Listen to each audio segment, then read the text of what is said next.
Hay una fecha que no se olvida. No porque uno la programe en la mente, sino porque la mente decide guardarla sola, sin permiso, como si supiera desde el principio que ese día iba a dividir la vida en dos mitades que nunca volverían a tocarse. Para mí esa fecha fue un martes ordinario. Había salido temprano al trabajo, igual que siempre. Llevaba el mismo termo de café, el mismo tráfico, el mismo cansancio de fondo que acompaña a los hombres que llevan décadas haciendo lo correcto sin que nadie se los reconozca demasiado. Esa mañana no tenía nada de especial. Y sin embargo fue la última mañana ordinaria de mi vida. El boleto lo había comprado casi por accidente. Uno de esos gestos automáticos que uno hace sin pensar, como comprar un chicle o doblar una servilleta. Lo puse en la cartera y me olvidé de él durante días. Fue mi cuñado quien me avisó, casi en broma, que revisara los números del sorteo del fin de semana porque había escuchado que el premio mayor seguía sin reclamarse. Lo hice por educación, no por esperanza. Los hombres como yo no ganaban esas cosas. Nosotros comprábamos boletos para financiar los sueños de otros. Pero esa vez los números coincidieron. Recuerdo que lo leí 3 veces. Que cerré los ojos y los volví a abrir. Que saqué el boleto de la cartera y lo puse junto a la pantalla del teléfono como si necesitara que los dos objetos se miraran directamente para confirmarlo. Mis manos temblaban de una manera que no reconocí, no era miedo ni frío, era algo que no tenía nombre todavía. Llamé a mi esposa. Ella contestó al segundo timbre como siempre, con esa voz de quien está ocupada pero atiende porque es su marido. Le dije que revisara el número de un boleto que había en el cajón de la cocina. Hubo silencio. Luego escuché que abría el cajón. Luego más silencio. Y luego un sonido que en 30 años de matrimonio nunca le había escuchado hacer, algo entre un grito y un llanto y una carcajada, las 3 cosas al mismo tiempo, como si el cuerpo no supiera cuál emoción soltar primero. Esa noche festejamos los dos solos. Éramos los únicos que sabían. Y esas horas, esas pocas horas donde el secreto era nuestro, fueron probablemente las últimas en que sentí que el dinero era solo dinero. Que era una noticia buena y ya. Que no cargaba nada más. Al día siguiente empezamos a contarlo. Y ahí empezó todo lo demás. No lo vi venir. Nadie lo ve venir. Uno piensa que conoce a su familia. Uno piensa que sabe quiénes son las personas que lo rodean porque ha vivido décadas junto a ellas, porque ha comido con ellas, porque ha enterrado a los mismos muertos y celebrado los mismos cumpleaños. Uno confunde la costumbre con el conocimiento. Yo cometí ese error. Lo cometí durante muchos años y no lo supe hasta que el dinero llegó a encender todas las luces al mismo tiempo. Lo que voy a contar no es una historia de dinero. Es una historia de lo que el dinero revela. De lo que deja ver cuando llega de golpe a una familia que creías conocer de memoria. Es la historia de cómo aprendí, demasiado tarde y demasiado bien, que hay personas que te quieren a ti y personas que quieren lo que representas. Y que la diferencia entre unas y otras no siempre se nota hasta que tienes algo que perder. Esta es mi historia. Y la voy a contar entera. Mi nombre no importa tanto como de dónde vengo. Crecí en un barrio donde los sueños eran razonables. No pequeños, sino razonables. La gente de ahí no aspiraba a hacerse rica de un golpe, aspiraba a no quedarse atrás. A tener trabajo estable, a pagar la renta a tiempo, a que los hijos pudieran estudiar algo. Eso era el éxito donde yo crecí. Y durante la mayor parte de mi vida adulta, ese éxito fue suficiente para mí. Mi padre fue obrero toda su vida. Mi madre lavaba ropa ajena cuando hacía falta. No hubo herencias, no hubo contactos, no hubo atajos. Lo que tuve lo construí con trabajo lento, con años de levantarme temprano y acostarme tarde, con decisiones pequeñas que con el tiempo se convirtieron en algo sólido.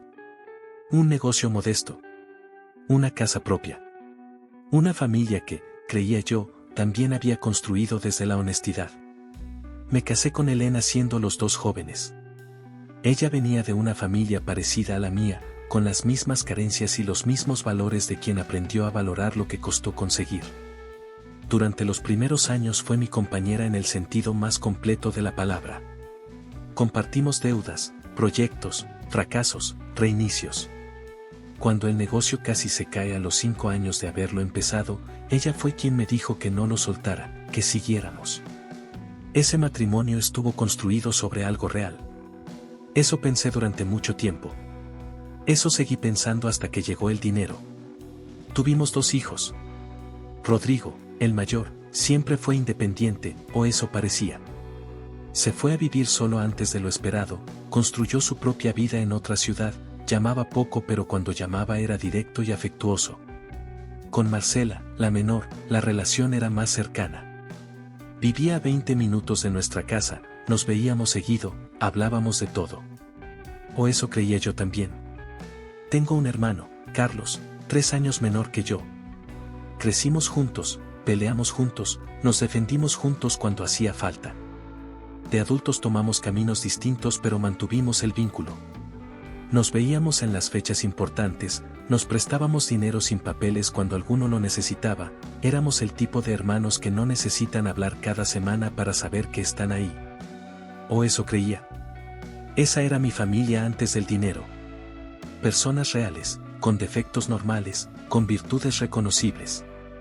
Nada extraordinario. Nada que me hubiera hecho sospechar lo que vendría. Por eso el golpe fue tan preciso.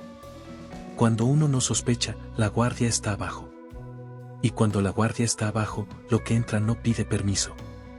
Antes de ganar ese dinero, mi vida era discreta y mía. Después, dejó de serlo.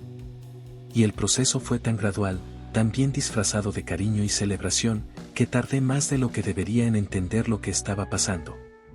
Pero cuando lo entendí, ya no pude desentenderlo. Y eso es lo que cambia todo. Las primeras semanas fueron lo que uno imagina cuando imagina ganar la lotería. Alegría, incredulidad, planes. Elena y yo pasábamos horas hablando de lo que haríamos, de viajes que siempre postergamos, de mejoras a la casa, de dejar de preocuparnos por cosas que antes nos quitaban el sueño. Había algo liviano en esas conversaciones, algo que no habíamos tenido en mucho tiempo. Una especie de alivio que todavía no sabía que iba a durar poco. Contárselo a la familia fue la decisión más natural del mundo. No se me ocurrió que pudiera ser un error. Para mí, buenas noticias eran buenas noticias, y las buenas noticias se compartían. Llamé a mis hijos. Llamé a mi hermano. Se los dije a algunos amigos cercanos. Y la reacción inicial fue exactamente lo que uno esperaría. Gritos, felicitaciones, abrazos cuando nos vimos. Una cena familiar donde todos reían y brindaban y decían que nos lo merecíamos. Que por fin. Que qué bueno. Esas primeras semanas me confirmaron todo lo que ya creía de mi familia. Que eran buenos. Que me querían. Que la noticia los había llenado de alegría genuina. Ahora, con la distancia, entiendo que estaba leyendo las emociones correctas en el orden equivocado. Si había alegría. Si había emoción. Pero en algunas personas esa emoción no era por mí. Era por lo que mi noticia significaba para ellos. Y esa diferencia, tan sutil que es casi invisible, fue la primera grieta. La primera señal que no supe leer llegó a la tercera semana. Estábamos en casa cuando Elena recibió una llamada de su hermana, Pilar, con quien tenía una relación cordial pero no especialmente cercana. Hablaron durante casi 1 hora. Cuando colgó, Elena me dijo que Pilar había comentado que su marido tenía un proyecto de negocio que andaba buscando inversión. Lo dijo de pasada, sin énfasis, como si fuera un dato y no una solicitud. Le dije que ya veríamos. Elena dijo que sí, claro, que no había prisa. Pero la semana siguiente Pilar llamó de nuevo. Y la siguiente también. Rodrigo, mi hijo mayor, apareció un fin de semana sin avisar. Cosa rara en él, que siempre anunciaba sus visitas. Llegó con buen humor, nos abrazó fuerte, quiso ver la casa, preguntó por los planes que teníamos. Fue una visita agradable. Al final, cuando ya se despedía, mencionó que había estado pensando en cambiar de trabajo y que si algún día yo quería invertir en algo con él, que lo considerara. Dicho así, suavemente, como una idea al vuelo. No lo registré como lo que era. Lo registré como una conversación de padre e hijo sobre el futuro. Eso quería ver, y eso vi. Así funcionaba el inicio de todo. No competiciones directas. Con semillas. Con frases que sonaban a proyecto pero que en realidad eran anzuelos. Y yo estaba tan contento, tan lleno de esa euforia nueva que todavía no se me había gastado, que no veía los anzuelos. Solo veía a mi familia celebrando conmigo. Eso duró poco más de un mes. Luego empezó la segunda etapa, y esa ya fue más difícil de ignorar. El primer quiebre no fue dramático. No hubo gritos ni confrontaciones. Fue algo mucho más quieto y por eso mucho más difícil de nombrar. Fue una tarde de jueves, una tarde sin nada especial, cuando entré a la cocina y encontré a Elena hablando por teléfono en voz baja. Nada raro en eso. Pero cuando me vio, cortó la llamada antes de terminar la frase. Me sonrió. Me preguntó si quería café. Seguimos con la tarde como si nada. Esa noche no pude dormir. No porque supiera lo que estaba pasando, sino porque algo en mí lo intuía sin tener todavía el lenguaje para nombrarlo. Era una incomodidad pequeña, una piedra que no duele pero que uno siente en el zapato a cada paso. Los días siguientes empecé a notar otras cosas que antes no había registrado. Elena había empezado a reunirse con un asesor financiero sin decirme quién era ni cómo había llegado a él. Cuando le pregunté, me explicó que era importante organizarse bien, que el dinero sin estructura se gasta solo, que ella solo estaba siendo responsable. Todo lo que dijo tenía sentido. Pero el hecho de que lo hubiera hecho sin contármelo primero no lo tenía. Le dije que me parecía bien buscar asesoría, pero que quería estar presente en esas reuniones. Me dijo que sí, por supuesto, que ella también lo quería. La siguiente reunión con el asesor ocurrió un miércoles en que yo tenía una cita médica que no podía mover. Cuando llegué a casa esa tarde, la reunión ya había terminado. Elena me dijo que había sido solo para revisar documentación preliminar, que nada importante. No discutimos. No levanté la voz. Pero algo empezó a asentarse en mí, algo que todavía me resistía a ponerle nombre porque ponerle nombre hubiera sido demasiado. Con mis hijos pasó algo similar pero diferente. Marcela empezó a llamarme con una frecuencia que no era nuestra. Antes hablábamos 2 o 3 veces por semana, conversaciones largas y sin agenda. Ahora me llamaba casi todos los días, pero las conversaciones tenían una estructura extraña. Empezaban bien, con preguntas sobre cómo estaba, cómo nos sentíamos, y luego, invariablemente, llegaban a un punto donde ella mencionaba algo que necesitaba. No siempre dinero directamente. A veces era un consejo sobre si debía renunciar a su trabajo actual. A veces era la mención de un departamento que había visto y que le gustaba mucho. Siempre había algo. Rodrigo, por su parte, ya había pasado de la insinuación a algo más concreto. Me mandó un mensaje con un resumen de su proyecto de negocio, con números, con proyecciones. Me pedía que lo leyera cuando tuviera tiempo. Lo leí. Le dije que lo pensaría. Él me respondió en minutos, como si hubiera estado esperando con el teléfono en la mano. Nada de esto era suficiente para decir que mi familia me estaba fallando. Todo tenía una explicación razonable. Los hijos que piden ayuda a sus padres son hijos normales. La esposa que quiere organizar las finanzas es una esposa responsable. Yo lo sabía. Me lo repetía. Pero la piedra en el zapato seguía ahí, y con cada semana que pasaba se hacía un poco más grande. Hay un momento en que uno deja de poder hacerse el distraído. No es un momento elegido, llega solo, y cuando llega es porque las señales ya son demasiadas para ignorarlas todas al mismo tiempo. Para mí ese momento llegó en una reunión familiar que organizó Elena para celebrar, según ella, que estábamos bien y que queríamos compartir eso con la gente que queríamos. Una cena en casa, un sábado, con la familia extendida. Vinieron todos.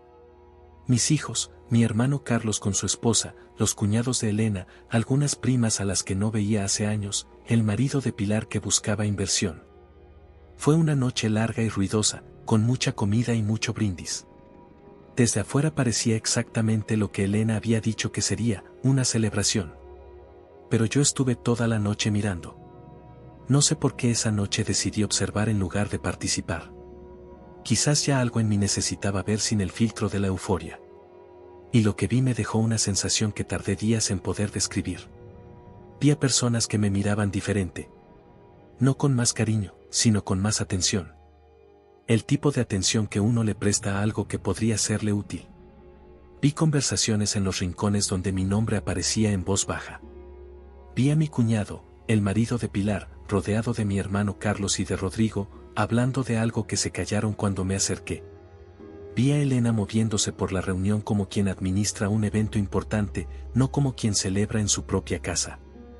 Después de que todos se fueron, le pregunté cómo se había sentido. Me dijo que muy bien, que había sido una noche preciosa, que la familia era lo más importante. Le dije que sí. Y los dos nos fuimos a dormir sin hablar de nada más. Esa semana mi hermano Carlos me llamó para pedirme dinero prestado. No una cantidad pequeña. Era una deuda que tenía con un banco y que le estaba generando intereses altos. Me dijo que si yo podía cubrirla, él me la devolvería en partes.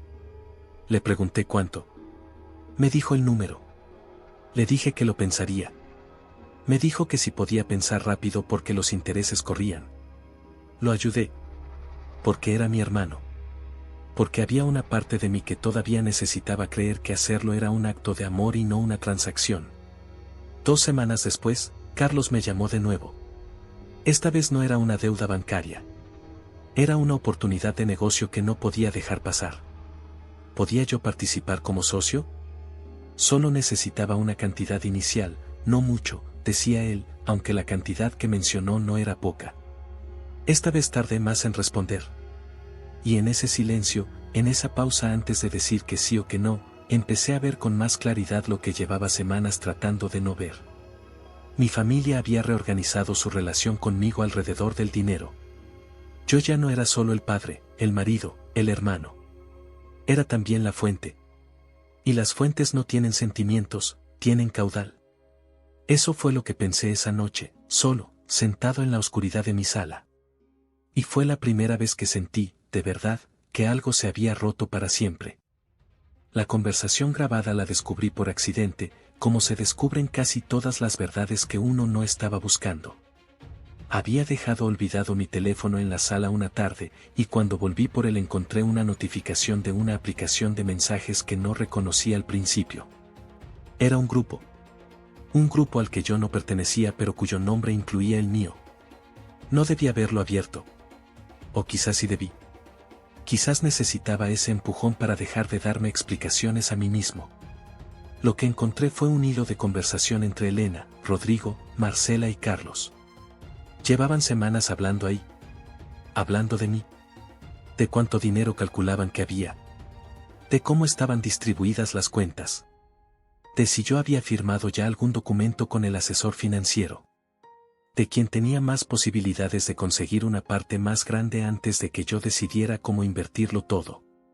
Había también un audio. Elena explicándole a Marcela en detalle cuánto creía que había en una cuenta específica, basándose en una conversación que yo había tenido por teléfono y que ella había escuchado sin que yo lo supiera. No fue algo que grabó deliberadamente. Fue algo que capturó con su propio teléfono mientras pasaba por el pasillo. Y en lugar de borrarlo, lo compartió.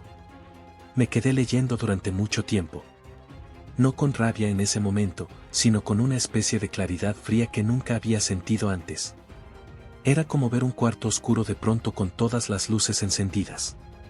Todo seguía igual, los muebles en su lugar, las paredes del mismo color, pero ya no había sombras donde esconder nada. Lo que más me golpeó no fue la traición en sí. Fue el tono. Era un tono cotidiano, casi aburrido, como quien habla de logística. No había culpa en esas palabras. No había incomodidad. Era una conversación entre personas que consideraban completamente normal estar calculando cuánto podían obtener de alguien que las quería. Cerré el teléfono. Lo puse sobre la mesa. Me senté a mirarlo como si fuera un objeto extraño que alguien hubiera dejado en mi casa sin explicación. Elena llegó a los 20 minutos con 2 tazas de té. Me preguntó si estaba bien. Le dije que sí. Me senté a tomar el té con ella en silencio y la observé hablar de cosas sin importancia, de lo que habíamos hecho ese día, de un programa que quería ver esa noche. La observé como si la viera por primera vez. O quizás como si la viera por última vez de la manera en que la había visto siempre. No le dije nada de lo que había encontrado. No esa noche. Necesitaba tiempo para entender qué haría con eso. Porque revelar que lo sabía era una decisión que no tenía reversa, y yo no estaba listo para lo que vendría después. Me fui a dormir con ese secreto nuevo encima. Y esa noche soñé con el barrio donde crecí. Con las calles que conocía de memoria. Con una versión de mí mismo que no sabía nada de todo esto todavía. Decidí no confrontar a nadie. No todavía. Antes de hacer cualquier cosa quería observar con los ojos completamente abiertos, sin el filtro de la esperanza que me había estado nublando la vista durante meses. Quería ver cuánto de lo que había sentido era real y cuánto era mi interpretación de cosas que quizás tenían otra explicación. Lo que vi en las semanas siguientes no me dio ninguna explicación alternativa. Empecé a hacer algo que nunca había hecho, esperar. Esperar a que alguien me llamara sin una razón concreta. Sin un proyecto, sin una deuda, sin una petición disfrazada de conversación. Solo para saber cómo estaba. Solo porque extrañaban hablar. Carlos no llamó en 2 semanas. Cuando lo hice yo, la conversación fue breve y él la dirigió rápidamente hacia la segunda parte de lo que me había pedido el mes anterior. Le dije que todavía lo estaba pensando. Hubo un silencio incómodo. Luego habló de otra cosa y colgó pronto. Marcela seguía llamando, pero noté que cuando la conversación no avanzaba hacia ningún tema de dinero o de decisiones sobre el patrimonio, se impacientaba. Las llamadas se acortaban. Sus respuestas se hacían más breves. Era como si la conversación perdiera combustible cuando no había nada concreto que negociar. Rodrigo mandó un mensaje preguntando si había revisado la propuesta de negocio que me había enviado. Era el tercer recordatorio en un mes. Le respondí que seguía pensándolo. No volvió a escribir en varios días. Cuando lo hizo, no fue para preguntar cómo estaba. Fue para mandarme una versión actualizada de la propuesta. Elena era la más difícil de leer porque era la más cercana. Vivíamos en la misma casa, dormíamos en la misma cama, compartíamos la misma mesa. Pero algo había cambiado en la textura de nuestra convivencia que era difícil de nombrar con precisión. Ella seguía siendo amable, atenta, funcional. Pero había una distancia nueva, una especie de cálculo suave en sus gestos que antes no estaba ahí. Como si cada acto de cariño tuviera también una agenda detrás. Un día le dije que quería hablar con el asesor financiero solo, sin que ella estuviera presente. Le dije que quería entender las cosas por mi cuenta antes de tomar decisiones conjuntas. Su reacción fue inmediata y controlada, demasiado controlada. Me dijo que por supuesto, que era lo más razonable, pero en sus ojos vi algo que no supo esconder del todo. Una alarma. Como si algo que ella había estado construyendo corriera el riesgo de desarmarse. Fui solo al asesor. Encontré algunas cosas que necesitaba reorganizar. Hice cambios. No le conté a Elena qué cambios había hecho. Ella no preguntó directamente, pero en los días siguientes hizo varias preguntas indirectas sobre el estado de algunas cuentas, envueltas en conversaciones cotidianas, como si fueran curiosidad y no investigación. Para entonces ya no me quedaba ninguna duda. Ya no podía decirme a mí mismo que estaba malinterpretando las cosas. Lo que tenía frente a mí era claro y era doloroso y era mío para cargar. Me quedé quieto. No reaccioné. No expliqué. Solo observé. Y en ese silencio mío, que nadie supo leer, empecé a separarme emocionalmente de un mundo que seguía viéndome igual de afuera. Hay una soledad que no tiene nombre común porque no parece soledad desde afuera. Uno está rodeado de gente, hay voces en la casa, hay mensajes en el teléfono, hay cenas y cumpleaños y conversaciones que duran horas. Pero uno no está ahí de verdad. Está presente físicamente y ausente en lo que importa. Y lo peor es que los demás tampoco están ahí de verdad, están ahí por otras razones, y todos lo saben y nadie lo dice y la vida sigue como si todo fuera normal. Esa fue mi vida durante varios meses.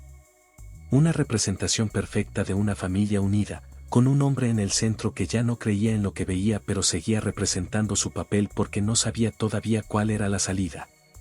Me volví silencioso. No de una manera que llamara la atención, sino de una manera gradual que la gente a mi alrededor interpretó a su manera. Elena pensó que estaba estresado por las decisiones financieras. Marcela pensó que estaba cansado. Rodrigo no lo notó o no le importó. Carlos siguió llamando cuando necesitaba algo y dejando de llamar cuando no. Lo que nadie supo ver es que yo estaba haciendo el duelo de algo que no había muerto formalmente. No había rompimiento, no había pelea, no había una fecha en que todo se acabara. Era una pérdida sin funeral, sin fecha, sin nadie que lo reconociera. Estaba llorando, a mi manera, la versión de mi familia que yo había creído conocer. La que existía antes del dinero. La que quizás nunca había existido del todo y yo simplemente no lo había sabido. En ese tiempo empecé a salir solo con más frecuencia. No por un plan, sino porque la casa se me hacía pequeña en un sentido que no tenía que ver con las paredes. Manejaba sin destino fijo. Me detenía en cafés a leer. Caminaba por barrios que no frecuentaba. Necesitaba aire que no estuviera cargado de intenciones veladas.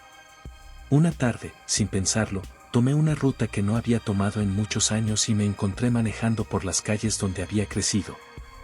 No fue una decisión consciente, fue uno de esos impulsos del cuerpo que la mente no controla del todo.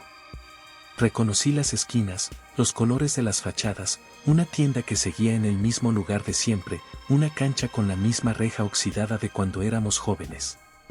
Estacioné el carro sin saber bien por qué. Me bajé. Caminé un poco. Y en esa caminata, rodeado de un lugar que me recordaba quién era yo antes de todo esto, sentí algo que no había sentido en meses. No alegría exactamente, sino reconocimiento. La sensación de que todavía existía una versión de mí mismo que no había sido tocada por nada de lo que había pasado. Me senté en una banca frente a la cancha. Miré el barrio. Y me quedé ahí, quieto, por primera vez en mucho tiempo sin calcular nada ni esperar nada ni defenderme de nada. No sabía que lo que estaba a punto de pasar cambiaría todo. Lo vi desde lejos y no lo reconocí de inmediato. Pasaron unos segundos antes de que el cerebro conectara esa figura con un nombre, con una cara más joven, con un tiempo que sentía muy lejano. Pero cuando lo reconocí, fue uno de esos reconocimientos que llegan al pecho antes que a la mente. Andrés. Mi amigo de la infancia. El que vivía 3 casas más abajo cuando éramos niños. El que me enseñó a andar en bicicleta en esa misma calle. El que estuvo en mi boda y al que fui perdiendo de vista con los años, sin que hubiera una razón grande, solo la distancia y el tiempo y la vida que uno construye sin darse cuenta de lo que va dejando atrás. Él tampoco me reconoció de inmediato. Venía caminando con las manos en los bolsillos, mirando el piso, con la cabeza un poco agachada como siempre la tuvo cuando pensaba en algo. Levanté la mano. Él levantó los ojos. Y entonces sí, esa fracción de segundo en que el rostro de una persona pasa de la confusión al reconocimiento, ese momento que es imposible de falsificar. Nos dimos un abrazo de esos que no se planean. Nos reímos sin saber bien de qué. Ninguno de los dos preguntó qué hacía el otro ahí, como si los dos supiéramos que la respuesta era la misma. Habíamos vuelto sin saber por qué, como vuelven los cuerpos a los lugares donde alguna vez fueron felices. Nos sentamos en esa banca y empezamos a hablar. No con orden ni con estructura. Como cuando uno habla con alguien con quien no necesita construir contexto desde cero, con quien la conversación puede empezar en cualquier punto porque el fondo ya está ahí, construido desde hace décadas. Me contó de su vida. No todo, pero lo suficiente. Había tenido años difíciles. Un matrimonio que no funcionó. Un trabajo que cambió 3 veces. Una mudanza que lo trajo de vuelta al barrio hacia unos meses porque necesitaba aterrizar en algo conocido. Me lo contó sin vergüenza ni dramatismo, con la naturalidad de quien ya procesó sus golpes y los usa para explicar dónde está, no para pedir lástima. Yo le conté de mi vida también. No todo. Pero sí lo que importaba. Le conté que había ganado la lotería, sin darle números ni detalles, solo el hecho. Y su reacción no fue la que me habían dado todos los demás. No hubo un brillo nuevo en sus ojos. No hubo una pausa calculadora. Solo dijo, qué fuerte, eso debe haber cambiado todo. Y en esas 6 palabras había más comprensión que en meses de conversaciones con mi familia. Le conté, poco a poco, lo que estaba viviendo. No de golpe, sino en capas, probando si el otro escuchaba de verdad. Y Andrés escuchó. Sin interrumpir con consejos. Sin calcular lo que yo le estaba diciendo en términos de lo que podría significar para él. Solo escuchó.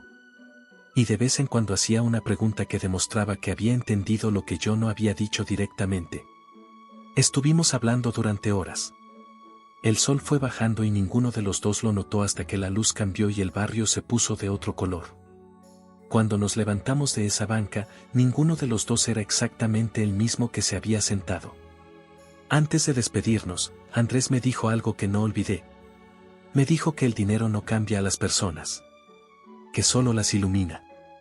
Que lo que uno ve cuando alguien cambia con el dinero es lo que siempre estuvo ahí, esperando las condiciones correctas para salir. No lo dijo como una lección. Lo dijo como alguien que también había aprendido cosas difíciles sobre las personas que amaba. Le di mi número. Me dio el suyo. Nos dijimos que nos veríamos pronto, y los dos lo dijimos en serio, sin el tono de cortesía vacía con que uno dice esas cosas cuando no las cree. Manejé a casa esa noche sintiéndome, por primera vez en mucho tiempo, menos solo. Hay cosas que no se resuelven. Hay heridas que no se cierran del todo, que uno aprende a cargar de una manera diferente, con menos peso, sí, pero que siguen ahí. Lo que cambió en mí después de esa tarde en el barrio no fue que todo se arregló. Fue que dejé de esperar que se arreglara de una manera que no iba a suceder. Seguí viviendo con Elena. Seguí siendo el padre de Rodrigo y Marcela. Seguí siendo el hermano de Carlos. Pero lo hice desde un lugar diferente, desde una distancia interna que nadie a mi alrededor supo nombrar pero que todos, de alguna manera, empezaron a sentir. Dejé de ser la fuente. No de manera dramática, no con un discurso ni con una confrontación. Simplemente empecé a decir que no. Con calma, sin explicaciones largas, sin culpa. Cuando Carlos llamó con otro proyecto, le dije que no podía en este momento. Cuando Rodrigo insistió con su propuesta de negocio, le dije que había decidido no hacer inversiones familiares. Cuando Pilar, a través de Elena, volvió a mencionar al marido y su proyecto, no respondí. Las reacciones me confirmaron lo que ya sabía. Carlos se distanció. Rodrigo desapareció durante semanas. Marcela redujo la frecuencia de sus llamadas a la mitad. No hubo peleas, no hubo reclamos directos. Solo ese frío que llega cuando uno deja de ser útil de la manera que los demás esperaban. Ese frío que duele, sí, pero que también tiene la honestidad brutal de los finales reales. Con Elena las cosas fueron más complicadas y más lentas. Tuvimos conversaciones que habíamos evitado durante meses. Algunas fueron difíciles. Ella no admitió todo lo que yo sabía, pero tampoco lo negó del todo. Hubo un momento en que le dije, sin levantar la voz, que había cambiado algunas cosas de las cuentas y que las decisiones financieras las tomaría yo, con su conocimiento pero no necesariamente con su aprobación. Esperé una reacción explosiva. Lo que vino fue silencio. Y en ese silencio había más verdad que en cualquier cosa que pudiera haber dicho. Seguimos juntos. No voy a decir que todo está bien, porque sería mentira. Pero hay una honestidad nueva entre los dos, incómoda a veces, pero honesta. Y en eso encuentro algo que no sabía que me faltaba. Con Andrés nos vimos la semana siguiente de ese encuentro casual. Y la siguiente. Y se convirtió en algo regular, algo que ninguno de los dos tuvo que forzar ni planear demasiado. Tomamos café en el mismo lugar del barrio varias veces. Hablamos de todo, de lo que fue y de lo que es y de lo que viene. Nunca me pidió nada. Ni una sola vez en todos estos meses. Y esa ausencia de petición, que parece una cosa pequeña, fue la cosa más grande que alguien me dio desde que gané ese dinero. El dinero sigue siendo mío. No lo perdí. No lo regalé todo. No desapareció. Está ahí, trabajando, generando, haciendo lo que el dinero hace cuando uno lo cuida bien. Pero dejó de ser el centro de todo. Dejó de ser lo primero que la gente veía cuando me miraba, al menos la gente que importa. Hay una frase que escuché una vez y que no entendí del todo hasta que viví esto. Dice que la riqueza no revela quién eres tú. Revela quiénes son los demás. Y es verdad. Dolorosamente, completamente verdad. Gané la lotería y creí que había ganado algo. Tardé tiempo en entender que lo que en realidad había ganado era una prueba que no pedí. Una prueba que me mostró con una claridad que ningún otro método hubiera podido darme quienes estaban a mi lado por amor y quienes estaban a mi lado por cálculo. El resultado de esa prueba me costó algo que no se repone fácil. Me costó la versión inocente que tenía de las personas que más quería. pero me quedé con algo también. Con la certeza de saber dónde estoy parado. Con un amigo que me conoció antes de que yo tuviera algo que dar y que sigue ahí ahora que ya no doy todo lo que esperaban. Con una versión de mí mismo que sobrevivió a todo esto con la dignidad intacta. Y con la comprensión, tranquila ya, sin rabia, de que el dinero no destruyó a mi familia. Solo encendió la luz en el cuarto que siempre estuvo oscuro. Lo que había ahí adentro no lo puse yo. Solo aprendí, demasiado tarde y demasiado bien, a verlo.